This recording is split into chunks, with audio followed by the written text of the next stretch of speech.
en vue de son exploitation rationnelle. C'est justement la mission dévolue à l'autorité du bassin par le gouvernement des pays riverains, conscients de l'existence de ces atouts. Quels sont précisément ces atouts? Christine Petcheki-Aloudé nous le rappelle dans le reportage que voici. La Volta, un fleuve transfrontalier que se partagent le Bénin, le Burkina Faso, la Côte d'Ivoire, le Ghana, le Mali et le Togo. Il draine un bassin d'une superficie de 400 000 km² avec ses affluents. Dans le cadre des conventions de l'autorité du bassin de la Volta, le fleuve Volta est déclaré fleuve international. Vous savez, aujourd'hui, les plus grands ouvrages de la sous-région, je veux parler des ouvrages hydroélectriques, sont réalisés sur ce fleuve. Une partie du fleuve est également navigable. Donc, en fait, les enjeux de développement dans le bassin sont énormes. Nous avons des populations qui vivent dans le bassin de ces eaux qui représentent une ressource importante de développement. Le Togo, comme les 5 autres pays, tire une grande partie de son énergie électrique des installations hydroélectriques du bassin qui présentent d'énormes avantages socio-économiques. Pour lutter contre la pauvreté, on ne peut pas ne pas s'intéresser à la maîtrise de l'eau. Le barrage qui nous fournit de l'énergie aujourd'hui à Kosombo, c'est sur la Volta. Et nous avons dans notre bassin toujours hydrographique, Nambeto fournit pas mal de poissons. Et on a même réglementé, si nous avions de ces barrages, assez de barrages comme ça, qui nous fournissent des produits halieutiques, pas mal, on devait être moins dépendant de l'importation des poissons. Bien sûr, on tire profit au niveau de la pêche, le cas de Nambeto, même les autres barrages qui sont faits dans le bassin. La pêche artisanale, les gens s'en procurent pas mal de produits carnés. C'est pour dire que c'est d'une importance capitale aujourd'hui si nous voulons réduire la pauvreté. Les pays ayant en partage la Volta sont donc conscients de ces enjeux économiques, raison pour laquelle ils souhaitent une gestion concertée du fleuve pour un partage équitable des bénéfices en vue de la réduction de la pauvreté et d'une meilleure intégration socio-économique. Une rencontre internationale sur la sécurité maritime et la lutte contre la piraterie maritime se déroule depuis ce lundi à Lomé. C'est la 3e fois en moins d'1 an qu'une telle rencontre est organisée dans notre pays. Et cette dernière initiative, nous la devons à la fondation allemande Max Planck pour la paix internationale et l'état de droit. 35 experts togolais en sécurité maritime issus de la police, de la gendarmerie, du port autonome de Lomé, de la marine et du ministère des Affaires étrangères notamment y participent. Le Togo, comme la plupart des pays du Golfe de Guinée, est confronté depuis quelques années à une sécurité maritime orchestrée par des bandes organisées. Même si le phénomène tend à baisser d'intensité chez nous grâce à la guerre que lui mènent les autorités, la vigilance reste de mise. Clarisse Atiklé. La piraterie maritime et les vols à main armée, des actes qui menacent la sécurité des navires et des gens de mer. Les eaux somaliennes sont les plus sujettes à ces phénomènes en Afrique et les Nations Unies ont pris à cet effet des résolutions et adopté des conventions pour lutter contre ces fléaux. Le Togo, dans une logique de prévention, va s'inspirer des stratégies de la Somalie et bien d'autres pays qui combattent la piraterie maritime. On va faire une comparaison juridique. On va parler du régime juridique dans le Bénin, au Togo, dans la France et en Belgique pour faire une comparaison comment ça se fait la lutte contre la piraterie dans plusieurs pays. C'est la Fondation Max Planck pour la paix internationale et l'état de droit qui a initié cette rencontre sur la sécurité maritime et la lutte contre la piraterie dans le golfe de Guinée. 35 experts de la sécurité maritime au Togo ont donc l'opportunité d'acquérir les connaissances requises pour affronter toute situation de menace de pirates dans les eaux togolaises et ce, grâce au financement de la République fédérale d'Allemagne. L'idée, c'est de former tout le monde qui gère ce problème. Je crois que c'est un atout de ce séminaire que tout le monde se parle et la communication, la meilleure communication va leur permettre de travailler beaucoup plus efficacement. Le Togo, qui depuis l'année dernière a engagé un combat ardu contre la piraterie, trouve en cette session une occasion de se former davantage. Pour permettre à nos acteurs d'être aptes à combattre la piraterie maritime si ça se produisait dans nos eaux territoriales. Vous avez les personnels, vous avez le matériel et le chef d'État a su bien répondre à cette insuffisance du matériel en commandant des patrouilleurs qui vont être livrés d'ici peu. Les incidents de piraterie ont beaucoup diminué ces dernières années dans le golfe d'Aden, mais ont pris de l'ampleur dans le golfe de Guinée, à en croire les experts de la fondation Max Planck, d'où leur engagement à renforcer les actions de prévention. La coopération japonaise vient de signer 2 accords de financement d'un montant de près de 110 millions de francs CFA avec 2 organisations non gouvernementales basées au Togo et évoluant dans le domaine de la santé. Le premier accord va profiter à l'Organisation africaine pour le développement des centres pour personnes handicapées et il va permettre la construction d'une centrale d'achat de produits orthopédiques et le second au centre de coopérative villageoise pour le développement social en Afrique et il est destiné à la construction d'un centre de santé et d'un forage dans la préfecture de Yoto. Les documents portant les 2 accords ont été signés côté togolais par le directeur de cabinet du Premier ministre Simpeichi Opré et pour le compte du Japon par Inoue Suzumu, ambassadeur du pays du soleil levant au Togo. Compte rendu à Nolkidio. La santé et l'eau potable sont l'une des priorités du programme d'aide japonaise. C'est ce qui justifie ces 2 accords de financement estimés à plus de 107 millions de francs CFA dans le domaine de la santé au Togo.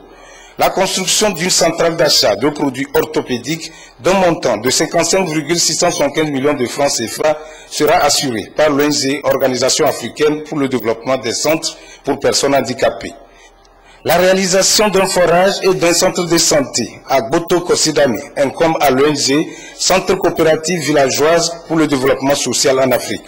L'aspect le plus important de ce financement, c'est la capacité de stockage que OADCPH va disposer dès maintenant, ce qui permet d'agir économiquement sur les coûts, mais aussi de faciliter un plus grand nombre de personnes handicapées d'accéder à un appareillage à moindre coût. La réalisation de ce projet va permettre à la population bénéficiaire, c'est-à-dire la population de Boto, des soins de qualité dans un cadre bien adéquat. L'ambassadeur extraordinaire et plénipotentiaire du Japon, Inoue Suzumu, a souhaité que l'aide apportée puisse contribuer à l'amélioration des conditions de vie des populations togolaises et renforcer les liens d'amitié et de coopération qui existent entre le Japon et le Togo. Conscient que les structures spécialisées qui s'occupent de la fabrication de prothèses, la réadaptation, l'éducation et la formation des personnes handicapées sont souvent confrontées aux problèmes d'approvisionnement de matériaux de travail. Le gouvernement du Japon a répondu favorablement à cette requête afin qu'un grand nombre d'handicapés puissent acquérir des appareils orthopédiques. Il faut aussi souligner le soutien des responsables du Fonds spécial du Comité international de Croix-Rouge, CICR, pour handicapés aux activités d'approvisionnement du centre. Le 12e projet est aussi du domaine de la santé. Il concerne le projet de construction d'un centre de santé et d'un forage à Guboto-Kosidame, dans le département de Yoto. Je souhaite que la réalisation de ces 2 projets contribue de façon pérenne à l'amélioration de la qualité de vie des populations bénéficiaires. Le secrétaire général du ministère de la Santé et le directeur de cabinet du Premier ministre ont remercié l'État japonais pour ses appuis multiformes au Togo, surtout dans le domaine de la santé. Ces appuis permettent au gouvernement de rapprocher davantage les soins de santé des populations. L'aide qui est octroyée ce jour vient ainsi s'ajouter aux nombreux autres appuis dont a bénéficié le Togo dans sa coopération avec le Japon. Je voudrais donc, au nom de son Excellence, Monsieur le Président de la République, du Premier ministre et du gouvernement togolais, témoigner notre gratitude à la République du Japon, qui ne ménage aucun effort pour ces appuis multiformes au Togo. Le financement de ce projet a été fait dans le contexte du programme de dons aux micro-projets locaux contribuant à la sécurité humaine qui est un volet de la coopération financière non remboursable du Japon. Le Togo prend le phénomène de la cherté de la vie par les cornes. Les autorités viennent en effet d'adopter une série de mesures pour casser les prix de certains produits de première nécessité sur le marché. Ces mesures consistent à réduire les taxes douanières sur les 10 produits à l'importation. Ils sont 14 au total, ces produits, parmi lesquels le riz, le sucre, les pâtes alimentaires, les huiles végétales, les détergents. Une chose étant de prendre des mesures et une autre étant de veiller à ce que l'on en ressente l'impact sur le panier de la ménagère. La question se pose maintenant de savoir ce que l'État compte faire pour contraindre grossistes et détaillants à répercuter ces mesures sur le prix des produits subventionnés. Charlotte Moussiné a abordé le sujet avec la ministre du Commerce et de la Promotion du secteur privé. Réponse dans ce reportage. L'État togolais en lutte contre le phénomène de la vie chère. Dans sa politique de stabilisation des prix à la consommation, des mesures sont prises au niveau des taxes douanières. Ceci pour rendre accessibles les produits de première nécessité à toutes les couches de la population. Ces mesures consistent à un renoncement des taxes au cordon douanier. Ces renoncements qui peuvent aller même jusqu'à 75% des taxes normalement dues. Le gouvernement est conscient du bien-être de sa population, de la population togolaise, et n'hésite pas, dans la mesure du possible, à prendre des mesures pour améliorer le bien-être de tous les citoyens. Les produits de première nécessité varient d'un pays à un autre. Au Togo, après un sondage au niveau des populations, 14 produits ont été arrêtés comme faisant partie du quotidien des citoyens. Comme exemple le riz, on a le sucre en poudre et en morceaux, on a le lait, on a les pâtes alimentaires, on a aussi l'huile végétale, les détergents, le savon de ménage comme de toilettes. On a les cahiers, on a la tomate concentrée. Dans chaque ménage, on mange le riz, on utilise le lait, on utilise le savon, on utilise les détergents pour le ménage, on utilise l'huile. Donc pour ça, le gouvernement a pu faire cette enquête et se rendre compte que c'est des produits de première nécessité qu'il faut soutenir. Autant de produits qui auraient pu coûter cher si les autorités n'avaient pas la mesure de la chose. Au lieu d'imposer le sac de riz de 50 kilos pour une valeur de 12 500, le gouvernement a décidé de le faire sur une valeur de 3 000 francs.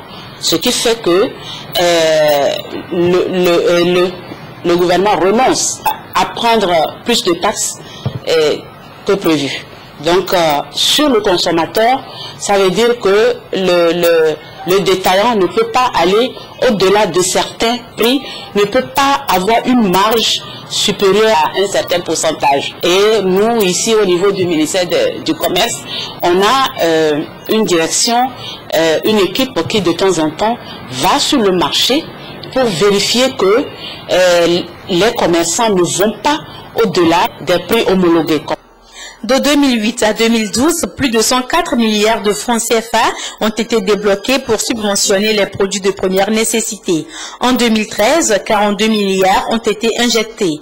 Cette année, le gouvernement prévoit amplifier les mesures de renoncement aux taxes et droits douaniers, ce qui pourra améliorer considérablement les conditions de vie des populations. Les ordinateurs, il faut penser aussi à détaxer l'importation des outils informatiques. L'outil informatique, parlons-en justement, l'Institut africain d'informatique ouvre ses portes au public. Si vous voulez en savoir un peu plus sur cet organisme, son fonctionnement, ses activités, les opportunités d'emploi et d'affaires que vous pouvez en tirer pour vous-même et pour vos proches, rendez-vous au siège du CNETI. C'est là que l'IAI, l'Institut africain d'informatique, s'expose aux visiteurs pour une semaine. Apollinaire Kadanga y était ce matin. Voici ce qu'il nous en dit. Après 5 mois de cours, de travaux pratiques et des partiels du premier semestre, les étudiants de l'Institut africain d'informatique IAI Togo ont marqué une pause pour se divertir, d'où ces journées portes ouvertes sur l'Institut. Une occasion pour rendre plus visibles les activités de cette école. Pour la 7e édition des journées portes ouvertes, l'Institut annonce l'ouverture de nouveaux cycles pour compléter le cursus universitaire des étudiants. Aujourd'hui, il est question d'ouvrir une licence en multimédia, en technologie web et en infographie. Et ensuite, il faut un master. Nous formons des gens qui sont diplômés à 16 ans, à 17 ans. Ils ont leur licence.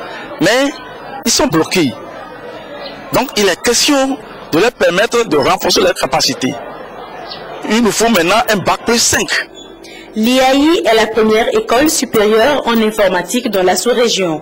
Ayant son siège au Gabon, l'Institut est installé au Togo depuis 2002 et a déjà mis sur le marché du travail plus de 256 ingénieurs des travaux informatiques et une dizaine de techniciens supérieurs en logiciels et systèmes de réseau.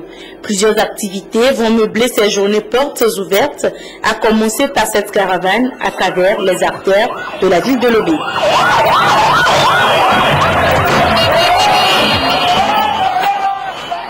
Reportage d'Apollinaire Kadanga présenté par Charlotte Oussimé. L'actualité internationale en quelques clics avec notamment cette attaque d'une rare cruauté au Nigeria. Des hommes armés ont rasé 3 villages dans la nuit de vendredi à samedi dans l'état de Kaduna, au centre du pays, tuant au moins 100 personnes. Cette attaque est la plus meurtrière dans cette partie du Nigeria depuis les violences post-électorales qui avaient fait plusieurs centaines de morts en 2011. Nous verrons les images dans quelques instants, mais avant, rendons-nous au large des côtes libyennes où la marine américaine a arraisonné le navire que des miliciens sécessionnistes libyens ont chargé de pétrole à destination de l'étranger contre le gré du gouvernement de Tripoli. Fin du voyage pour le Morning Glory. Le navire a été arraisonné ce lundi matin par les forces spéciales américaines dans les eaux internationales au large de Chypre.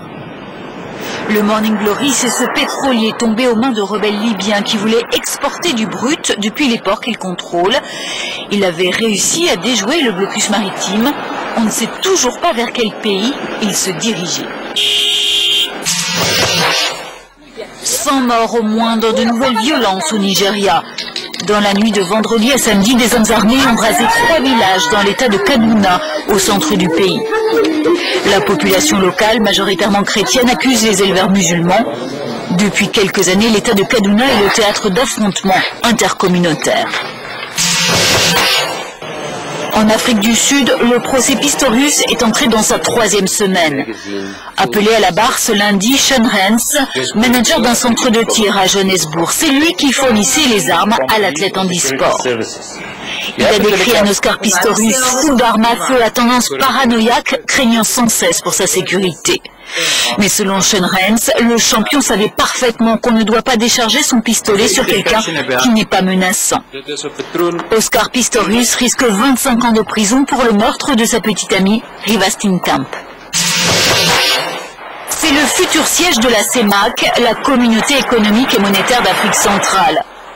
Des locaux trouvés en urgence à Libreville, la capitale gabonaise. C'est là que l'organisation sous-régionale a décidé de se délocaliser, la Centrafrique où elle avait son siège étant devenue trop dangereuse. L'aménagement se fera progressivement le temps que l'actuel occupant, Gabon Télécom, quitte les lieux et que le bâtiment vieux de 25 ans subisse un lifting. La Direction nationale de la jeunesse et le Conseil national de la jeunesse sont en tournée d'information et de sensibilisation dans les chefs-lieux des régions économiques du Togo. À l'étape de Kara, les responsables des 2 institutions ont, comme ils l'ont fait dans les autres villes, appelé la jeunesse à la citoyenneté et à l'unité. Voyons les images de cette étape avec Nestor Mouzou.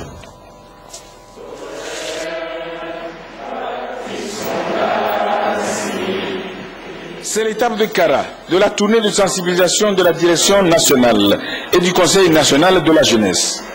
160 jeunes répartis entre les différentes associations et organisations de jeunes de 7 préfectures de la région ont été la cible de cette séance consacrée au thème « Les défis liés à l'appropriation des valeurs citoyennes ».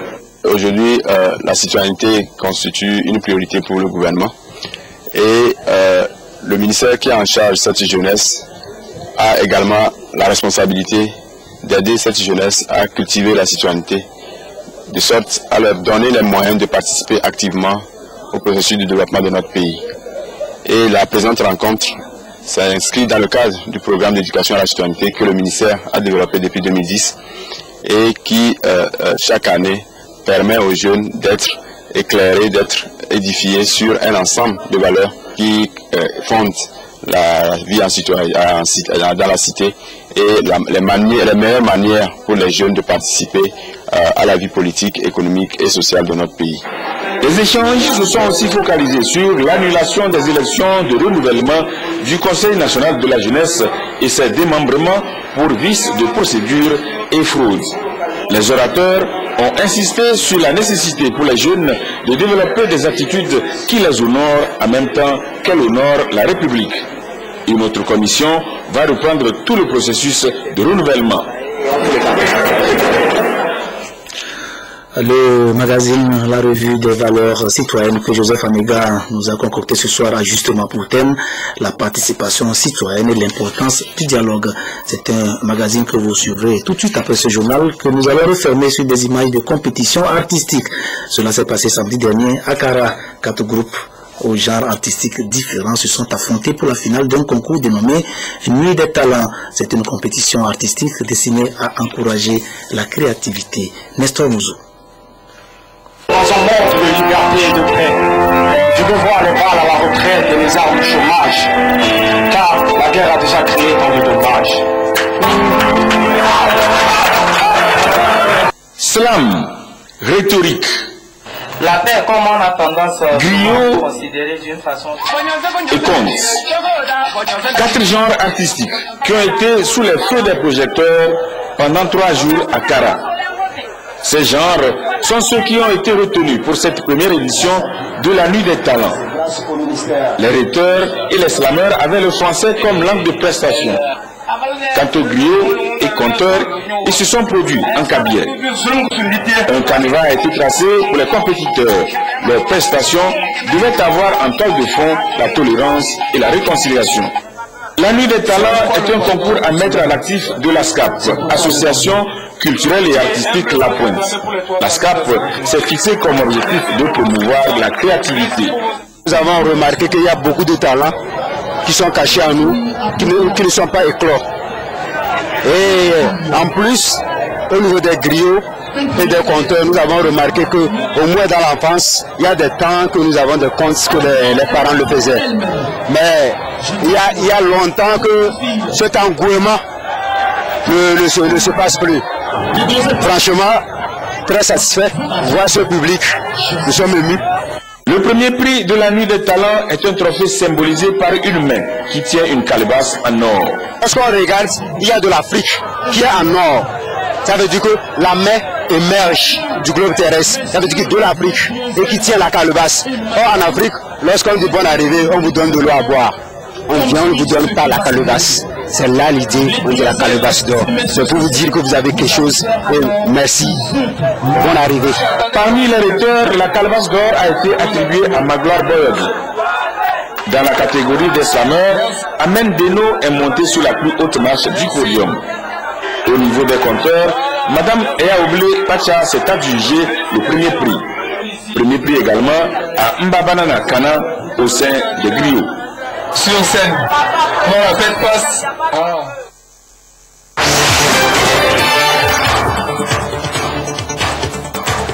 L'ouverture ce matin à Lomé de la 5e réunion du Conseil des ministres de l'autorité du bassin de la Volta consacrée à la recherche de solutions aux problèmes des ressources humaines et de cotisation des États membres, l'appui financier et technique de la République d'Allemagne à travers la Fondation Max Planck pour la paix internationale et l'état de droit au pays du Golfe de Guinée confronté à la piraterie maritime et enfin la subvention des prix de certains produits de première nécessité importés décidés par le gouvernement par le biais de la réduction des taxes douanières avec en ligne de mire la vie chère.